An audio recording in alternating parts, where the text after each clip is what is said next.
This is your host Apil Bhartia and welcome to another episode of TFL Let's Talk. And today we have with us once again Cassius Rhue, Vice President of Customer Experience at SIOS Technology. Cassius, it's great to have you back on the show. Yeah, it's good to be here, and it's been a while. We definitely have some catching up to do, and happy to be a part of this show today.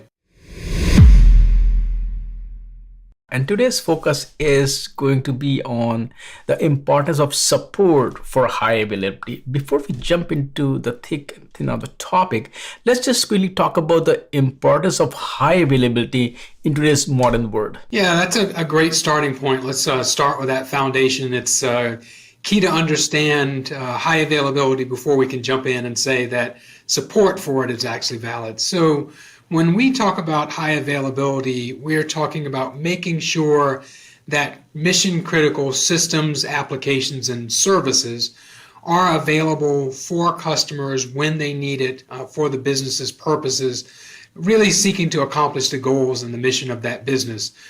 Without that availability, without systems being up and applications being up and functional, responsive, without access to data in the event of an outage, an unplanned outage, a data center disaster or natural disaster, all of those things that we've come to rely on, they disappear.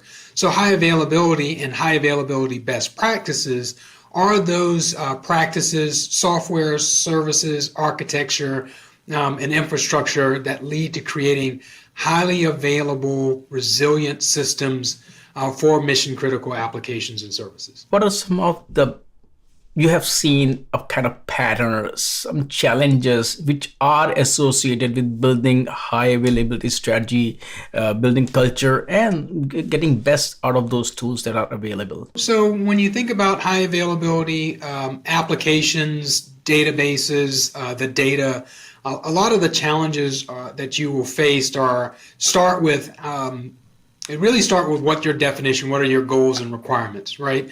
So most of customers think of four nines of availability and then start looking at how do you architect a system for those particular goals. What are the applications that you need to have highly available? What are their interactions? How do clients connect to those systems?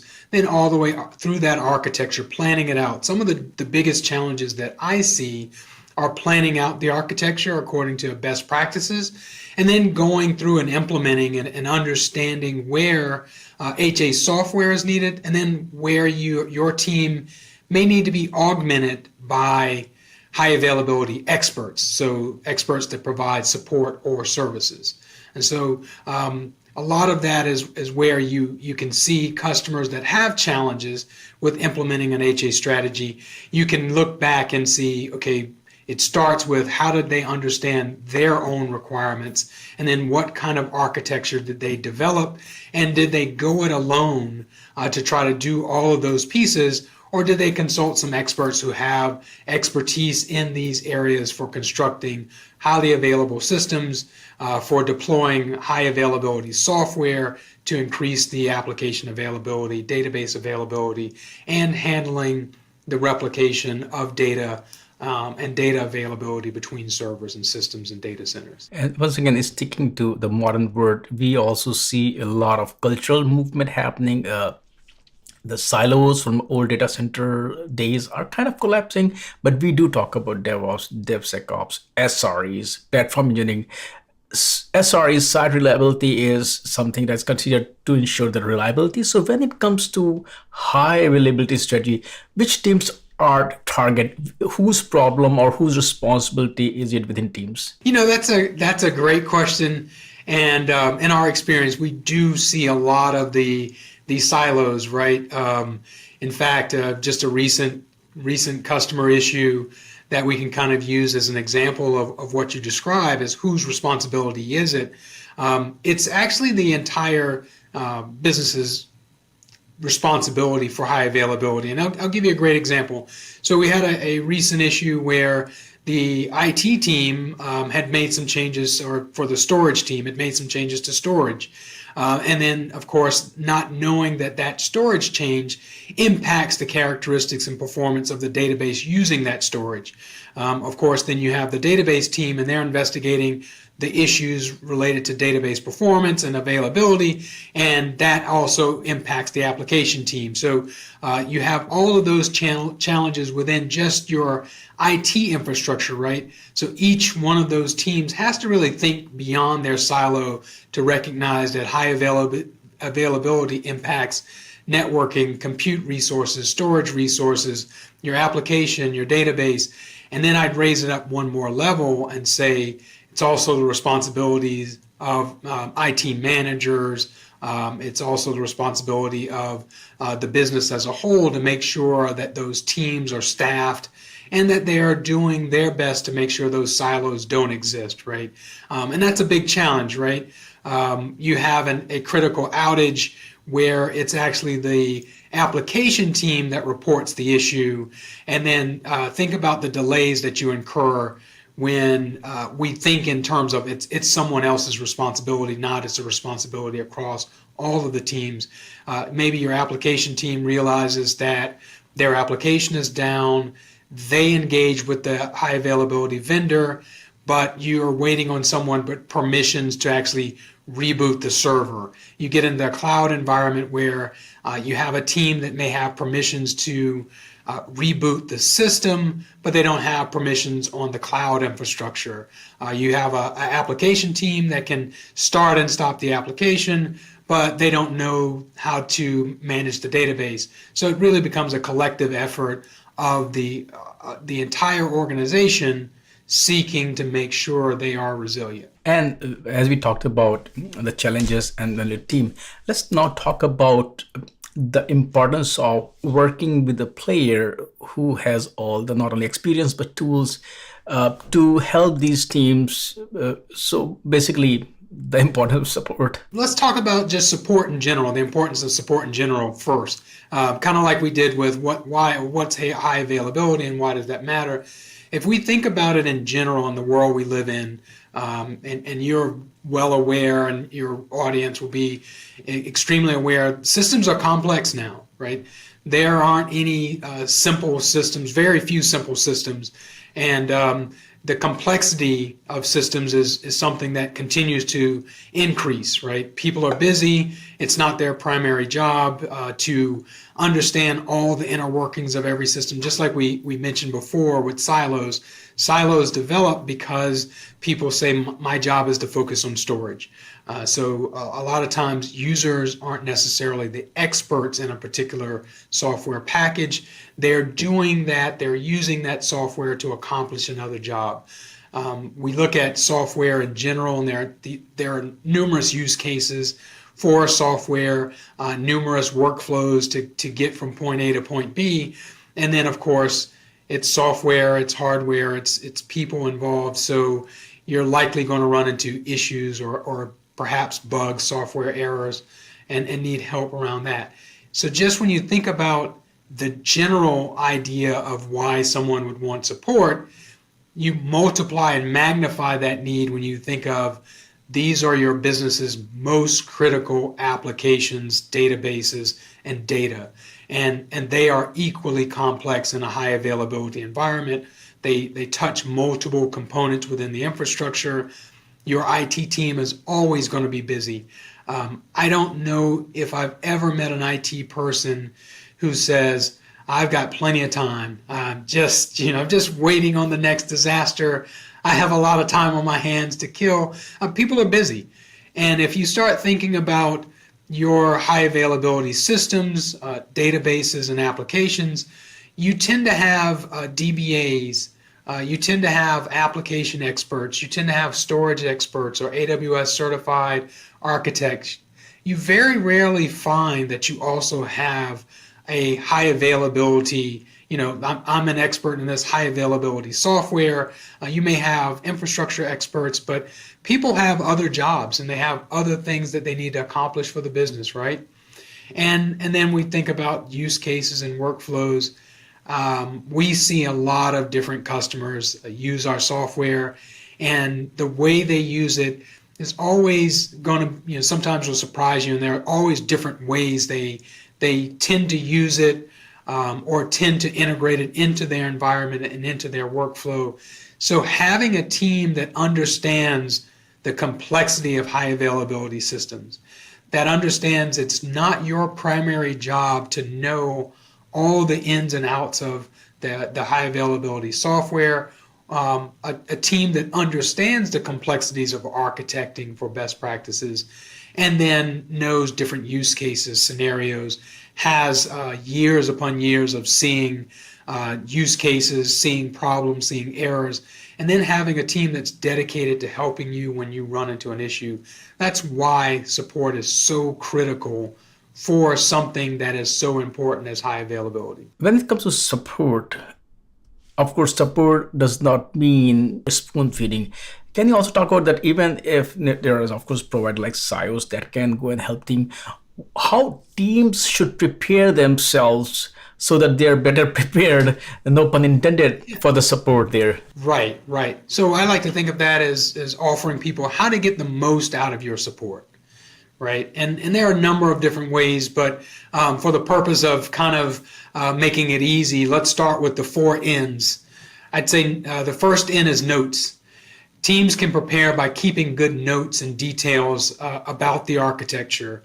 We like to call them run books, and so having a plan that lays out how systems are architected together, how they work, what are their versions, what applications are involved, what teams are involved, having a run book that details notes for when you need to do an activity.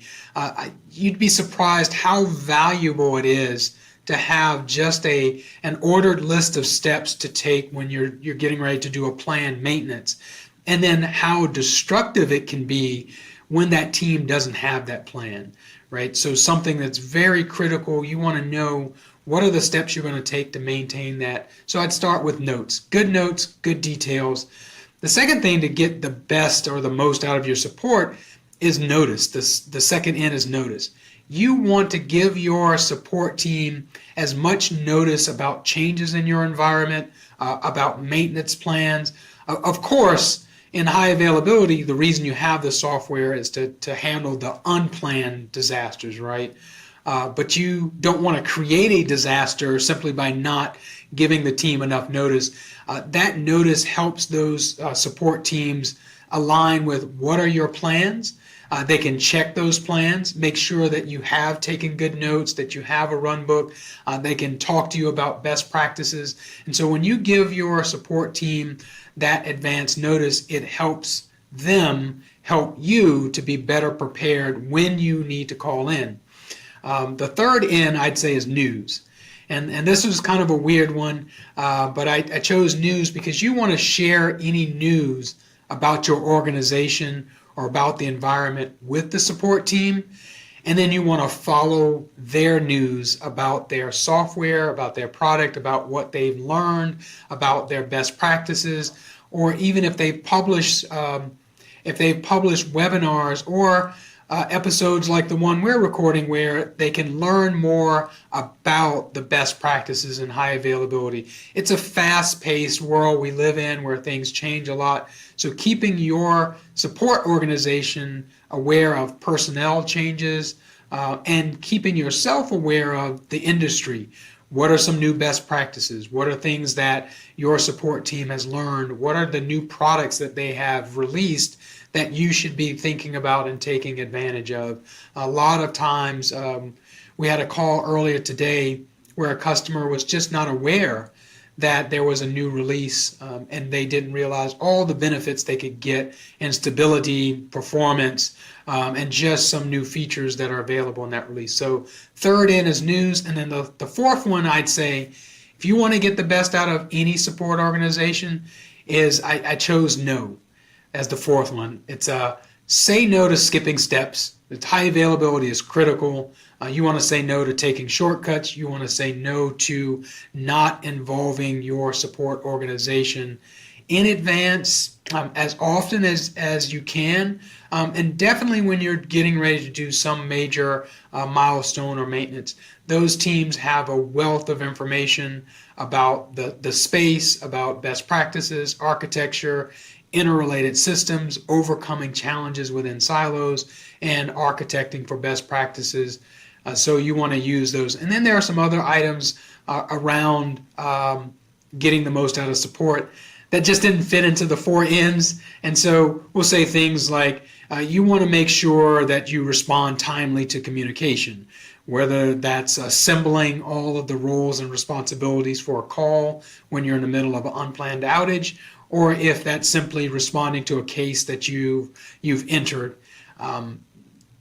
Keeping that lines of communication open and going, that really helps you get the most out of the team, because when they're working on your issue, they're making you their highest focus, and they want to get that customer satisfied. And one of the hardest things to do is have a customer go quiet for a period of weeks and then jump back into the conversation as if it were only a few minutes later. So I'd say those are kind of the key points on how to get the most out of your support. As much as we like that, hey, the support will be optimum, but what if the support is not as good as a client may expect? Obviously, we all want to have great customer experience whenever we contact a business, and especially in high availability. You want to make sure that if you're in an unplanned outage or a planned outage, you want to feel like you're getting the proper attention from your support organization. But we do realize we're all human, and sometimes someone has a bad day, or perhaps you are not getting what you expect out of the organization. So one of the key things there starts before you need support, which is making sure that you have selected a reputable, high availability organization, and that you understand what their support agreements are. So you want to make sure that you're choosing someone that provides the level of support that meets your SLAs. You want to make sure that you fully understand what their support agreements are. A common disconnect that you can see around is if the support organization doesn't provide 24/7, but you have that expectation. So you want to know that going in before you choose it.